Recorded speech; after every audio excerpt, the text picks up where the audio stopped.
When someone mentions pirates, what images come to mind? Wooden legs? Captain Hook? Black eye patches? Maybe the Jolly Roger, or even a brutal attack by a pirate ship which leaves no survivors. If these are your initial thoughts, then most likely your impression of pirates has been influenced by characters such as the well-known, rum-obsessed Captain Jack Sparrow, with his smoky eyes and sassy mannerisms. We're here to introduce history's real pirates and their less-known civilization, which may be shockingly far different than what you've always believed. Imagine you're a sailor in the 17th century. You're aboard a merchant ship loaded with exotic Eastern treasures, including spices, porcelain, and teas, ready to sail from Calcutta, India, via Ceylon, modern-day Sri Lanka, through the Mozambique Channel, past Cape Town, Africa, all the way back to London.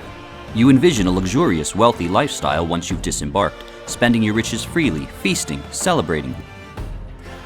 All of a sudden, you spot a ship in the distance sailing towards your own. They fly a black flag adorned with a skull and crossbones. You hear a lookout shouting the approach of pirates.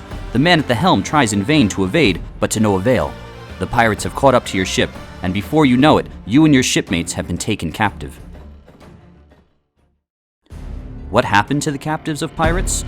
Will you be kept in the dark brig, subject to hideous torture and brutal murder in the end? Well, it depends. If you're defeated and taken alive after a desperate fight, a miserable fate may await you. However, if you don't resist and simply surrender, chances are that, instead of being tortured, you would probably be treated surprisingly well. Why is this? Obviously not because a band of pirates would acknowledge and follow the Geneva Convention, but simply on a practical basis. They understood that if every confrontation resulted in battle, it would cost lives and money. Because of this understanding, many pirates had a reputation of only taking loot without wounding or killing any of the ship's crew if they surrendered. With such a reputation, pirates often succeeded in robbing a ship without striking a single blow. According to actual historical records, the ratios of pirates involved in serious combat during the plundering of merchant vessels are surprisingly low, amounting to less than 10%. This is partly because the crews of merchant ships knew that, if they surrendered, they would keep their lives. Suppose these pirates offered you an invitation to join their crew, as they sometimes did. Would you accept? And if you did refuse, would they try to force you to join the gang? Not at all. This is also practicality. Pirates understood that pressing reluctant members on board would put the entire crew at greater risk in the face of an emergency. After all, the strongest fortress is most easily broken from the inside. But were you willing to join the pirates, what would your life be like? Were pirates ruled by a dictator? Did the captain hold supremacy or domination like an emperor over all others, keeping all the booty for himself? No. On the contrary, you'll find that pirates implemented a democratic system. During the 17th century, when America was still but a young British colony, Britain was approaching its glorious revolution, France was under the rule of Louis XIV, and China had just entered the Qing dynasty, pirates became one of the first to achieve a democratic system of universal suffrage. While aboard, you'll witness your new shipmates holding a general assembly, having their captain elected democratically, nearly 200 years before the United States had been entitled to universal suffrage. And you will probably discover that the pirates divide their spoils in a fairer way than you'd previously thought. They follow a ratio of 1 for deckhands, 1.5 for skilled workers such as gunners, artisans, and doctors, and 2 for the captain. This is again a careful consideration of reality. A captain was fully aware that his pirate brothers would not easily be taken advantage of. Being sharp fighters and well armed too, a captain needed to gain voluntary obedience and respect from his crew. If he dared to rule with a heavy hand, no matter how strong or well armed he was, he would have put himself in a dangerous position. Even a tiger needs to sleep.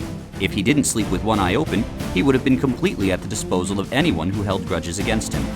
Being a pirate meant a life of high risks. It took a sense of camaraderie, brotherhood, and efficiency. This required sincere loyalty from the crew, which could only be achieved through a more democratic and equitable distribution of wealth and power rather than tyranny. Say you've adjusted to your new life and your new family, and one day, you and your pirate brothers get lucky.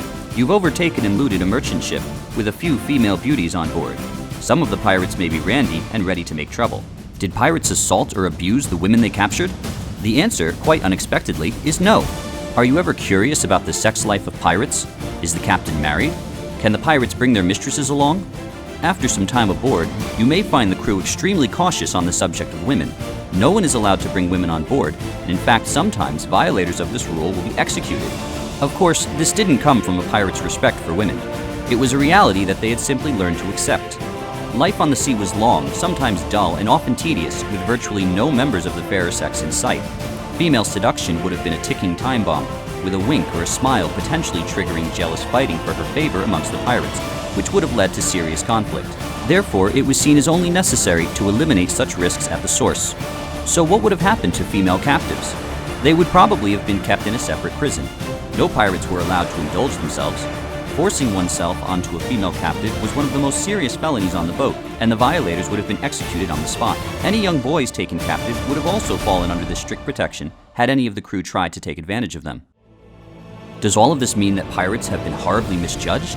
After all, on the surface, we see fair treatment of prisoners, a democratic system, and even respect for women. They seem to display more culture than other so-called civilized people. However, closer examination at the reasons for such behavior prove that this is not even close to true. Pirates cared nothing for equality of man, or the use of democracy as an end to tyranny. Life at sea is full of extreme risks, including weather, lack of supplies, and the stress of living for prolonged times in close quarters. This so-called pirate code was born out of simple practicality and a means of survival rather than morality. There are two kinds of people in the world. First are those who see the world in black and white. These people assume a person acts solely in accordance to his character. They simply label people as either good or bad, and think that in order to make the world a better place, we should reward the good and punish the bad.